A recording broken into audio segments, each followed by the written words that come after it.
Vanmorgen gaan ons praat oor die grootste buffer in die heelal en ek wag net hulle my preek gou daar sal kry. Nou, terwyl hulle daar agter kry, wil ek vir julle gou iets vertel van 'n trein en jy gaan nou sien die buffer van 'n trein wat 'n trein stop word 'n buffer genoem. En ons gaan vanmorgen na dit kyk, maar voor ek hierdie gaan wys, wil ek vanmorgen vir jou iets vertel van daai buffer. Hulle sê om 'n trein te stop, daai buffer wat op die einde is, kan 45 ton keer. Nou 45 ton is 45, as ek reg is, 1000 kilogram, as ek reg is. 45.000 kilogram, wat hy kan stop. Nou, ek wil sê, ek wil nie tussen daai buffer in die trein kom nie. Ek dink dat gaan jou heiland baie vinnig ontmoet. Nou kom ons kyk na 'n paar van hierdie buffers wat gestop word.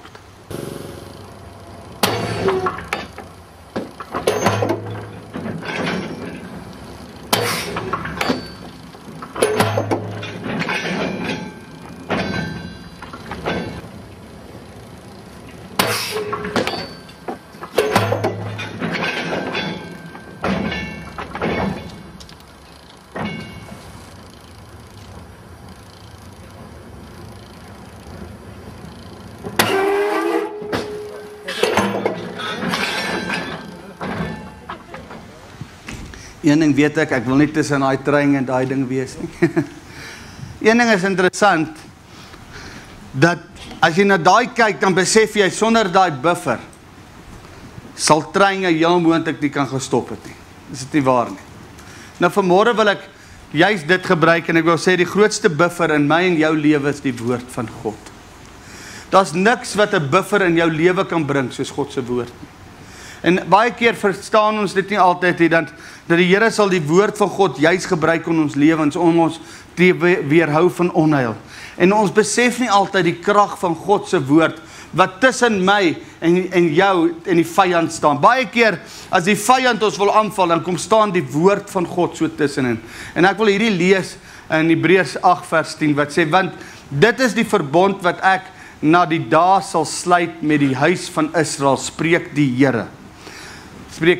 Ek sal my wette in hulle verstand gee en dit op hulle hart skrywe, en ek sal vir hulle 'n God wees en hulle sal vir my 'n volk wees.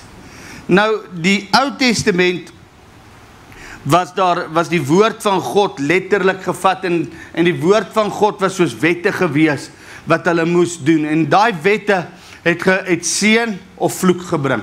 As hulle gedoen het wat die woord sê, dan sal seën. As hulle nie gedoen het wat die woord sê nie, dan was daar vloeke gewees. Nou in die Nuwe Testament, God se hart was nooit om eintlik met wette en met die letter te werk. Hierdie was nooit God se hart. God se hart was nooit gewees dat ons volgens reëls en regulasies moet leef nie, maar God se hart was gewees dat ek en jy volgens verhouding moet leef. Nou verhouding is in jou hart geskrywe. En dit word uit liefde gedryf, is dit waar? Nou dit is die buffer, wat die grootste buffer is die woord van God wat in ons hart geskryf is.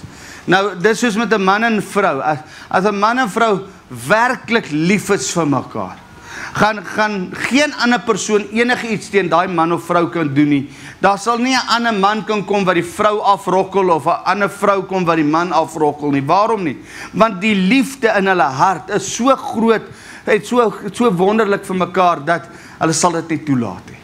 Nou dis ook God se liefde, dis God se hart, en as jy dit begin te verstaan, dat dis die grootste buffer in ons lewens, is die liefde van die Here, dan verstaan jy, as ons verder gaan kyk, die message sê dit mooi, for this is the covenant that I will make with the house of Israel. After those days, says the Lord, I will imprint my laws upon their minds, even upon the innermost thoughts and understanding. Die Here sê, ek sal in julle innermost thoughts and your understanding, daar waar jou besluitnemingsvermoë is, daar waar jy tussen reg en verkeerd moet besluit, daar in jou innermost being, daar gaan ek kom, en ek gaan my woord kom plaas, en dit gaan 'n buffer word tussen jou en sonde.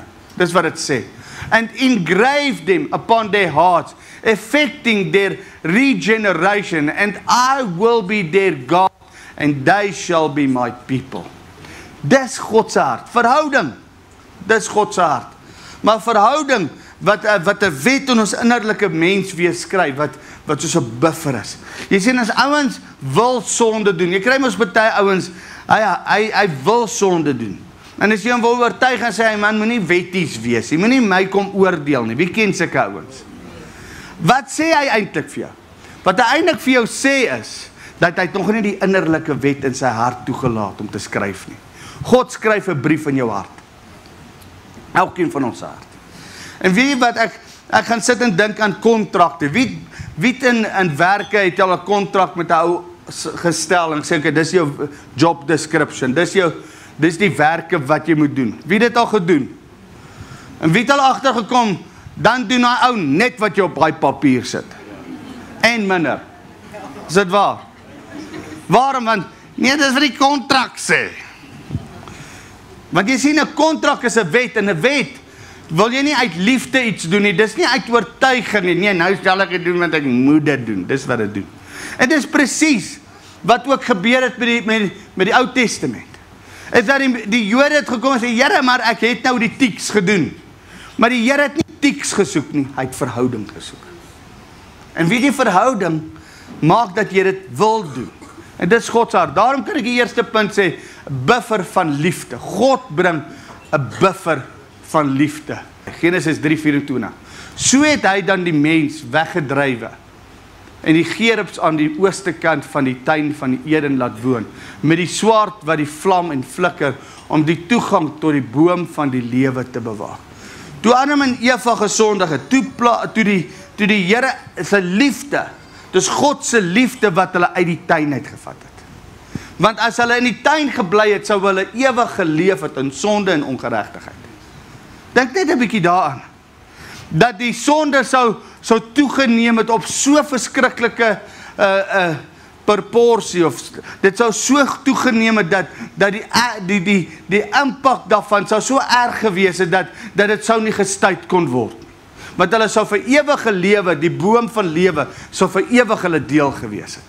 Nou dink vir 'n oomblik daar, as die Here hulle nie uitgedrywe het nie, as hy nie 'n buffer gaan plaas het, tussen die boom van die lewe en Adam en Eva nie, sou sonde nooit geoorwin geword het op die kruis nie.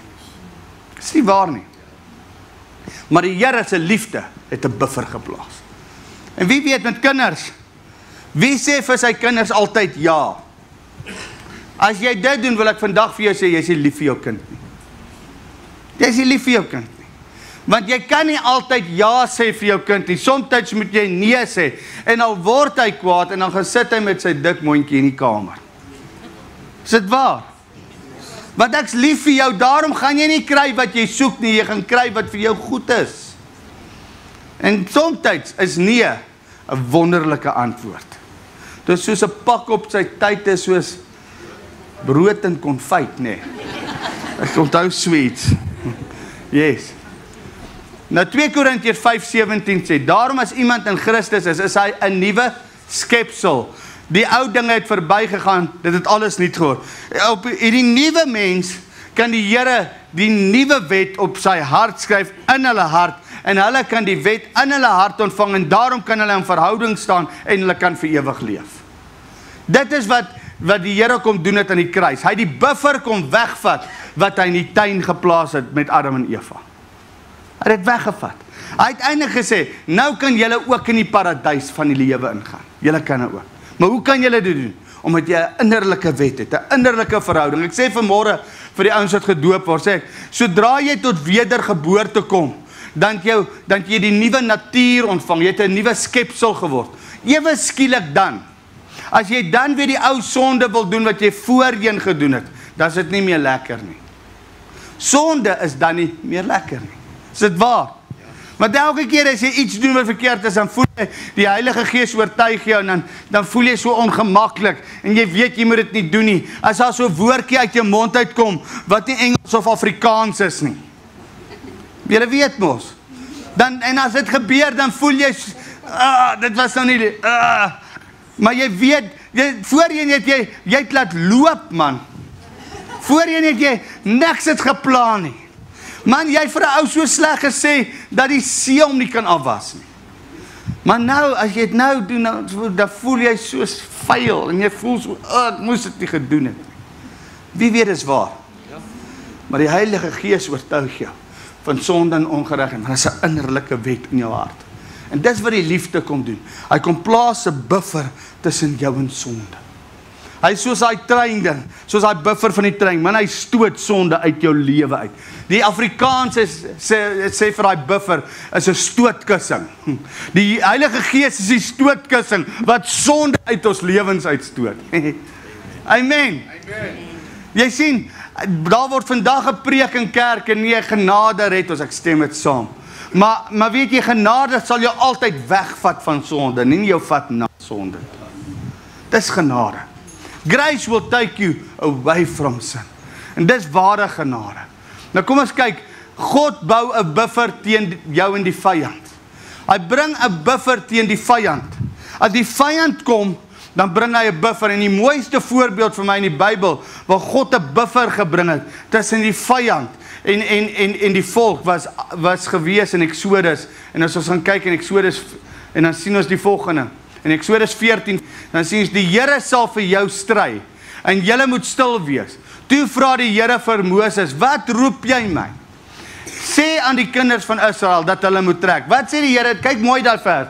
Die Here sê aan Moses, wat roep jy my? Wat hy eintlik sê, hou bid, want jy het nou genoeg gebid. Begin nou trek. En kyk wat gebeur nou. Dan gaan hy vers 16. En jy het jou staf op en steek jou hand uit oor die see en kloof dit, sodat die kinders van Israel dwars deur die see op droë grond kan trek. En gaan werk daai som bietjie uit. Dis 2.6 tot 3 miljoen Jode. En as hulle in een dag moet oortrek van die een kant na die ander kant toe, dan is dit nie 'n paadjie so dun soos hierdie. Hy moet minimum 3 kilometer gewees het. Minimum. Nou moet jy weet, die Here het die see weggestoot, 'n 3 kilometer pad gemaak. Ten minste 3 kilometer, as dit nie groter was nie. En hulle het droogsvoet oorgeloop. Nou as dit nie 'n wonderwerk is, weet ek nie. Dan vers 17. En ek kyk, ek sal die hart van die Egiptenare verhard, sodat hulle agter hulle aangaan. En ek wil my heerlikheid aan die Farao en sy hele leermag, aan sy strydwaans, aan sy ruiters, en die Egiptenaar sal weet dat ek die Here is. As ek my verheerlik aan Farao, aan sy strydwaans en aan sy ruiters, en die engel van God wat voor die leer van Israel uitgetrek het daar weggegaan, en agter hulle, hoor, die engel van die Here gaan staan agter wie? Agter die Jode, agter die Israeliete, gaan staan agter hulle, hoor mooi, agter hulle aangetrek, en die wolkkolom het ook voor hulle weggetrek en agter hulle gaan staan. En ewe skielik is daar 'n wolkkolom en 'n vuurkolom. En die hele nag deur kon die Egiptenare nie kom by die Israeliete nie. Die hele nag. Hulle kon nie kom. Wat het die Here gedoen? Hy het 'n buffer gestel. Want wat was hy besig om aan die ander kant te doen? Hy was besig om 'n pad te bou. Hemelse pad construction besigheid. Die Here was besig om 'n paar engele besig te hou. Sê kom, die water moet skuif, die water moet skuif. Hier moet nou 'n droë pad kom, en hulle het oorgegaan. En toe hulle klaar oor is, toe kon die Egiptenare eers deurkom. Nou dink 'n bietjie daaraan. God bring 'n buffer tussen jou en die vyand. Ek wil vandag sê, daar sekere goed wat nog nie deurgekom het in jou lewe nie. En jy vra waarom? Is omdat die Here jou beskerm teen die vyand.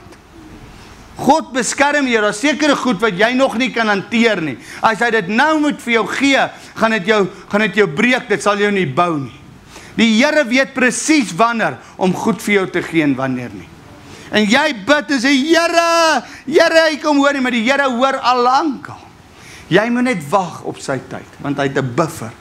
Die vyand kan nie naby ons kom nie.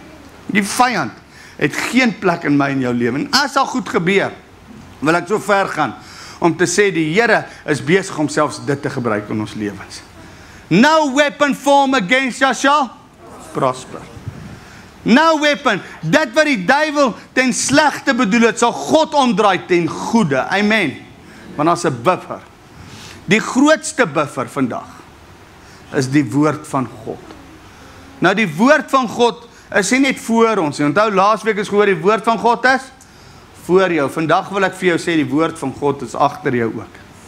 Hy beskerm jou van voor en van agter. Nou hoor jy die vers in Openbaring 1 vers 12.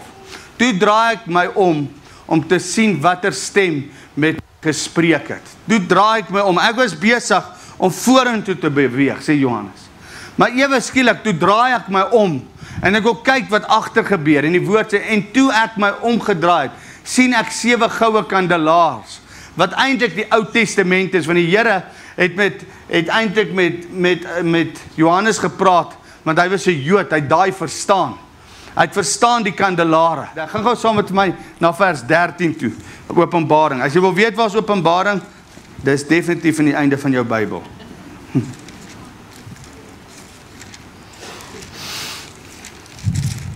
Kyk, Openbaring 1 vers 13.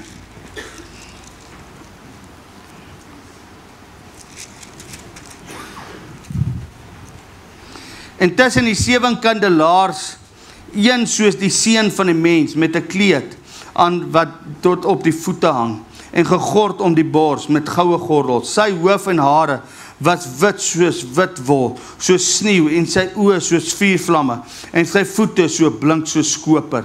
En hoor mooi, wat sê hy, wat gloeiende so is soos in 'n oond. Dan sê hy, sy stem soos die stem van baie waters. En agter hom het hy 'n stem gehoor soos die van baie waters.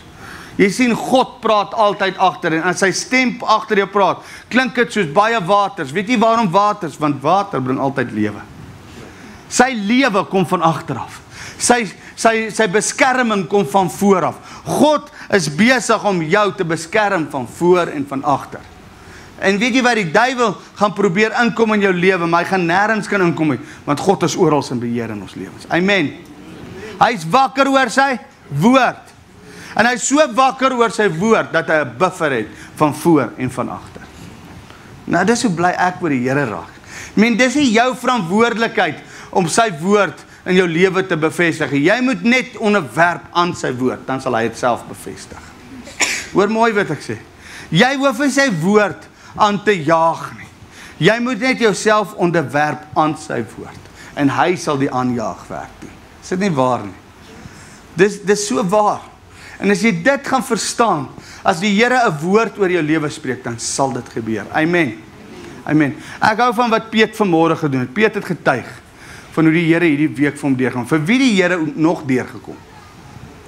Amen. Vir wie die Here hierdie week 'n werk gegee buiten vir Piet. Daar's 2. Yes. Vir wie die Here hierdie week besigheidsgewys deurgekom. Yes. Amen. Sien jy wat gebeur? Die woord is waar. Die Here sal bonatuurlik werk, en hy sal van voor en van agter werk as ons hom toelaat. Amen. Ek wil vandag hê ons moet opstaan, en dit is 'n kort woord gewees. Maar ek wil hê ons moet vandag opstaan. En ons moet dankie sê vir die Here dat sy woord ons toemaak van voor en van agter in ons lewens. Amen. Amen. Dankie dat jy vandag by AGS Brandpunt se YouTube channel ingeskakel het. En ek weet hierdie preek was tot seën vir u. Sal jy dit asseblief vir u vriende en die familie stuur, sodat hulle ook die seën kan ontvang om na AGS Brandpunt se YouTube channel preke te luister. En onthou, subscribe by AGS Brandpunt YouTube channel, sodat jy weekliks ingelig kan wees wat se preke volg by AGS Brandpunt. En mag u vandag 'n geseënde en wonderlike dag in Christus Jesus hê. Amen.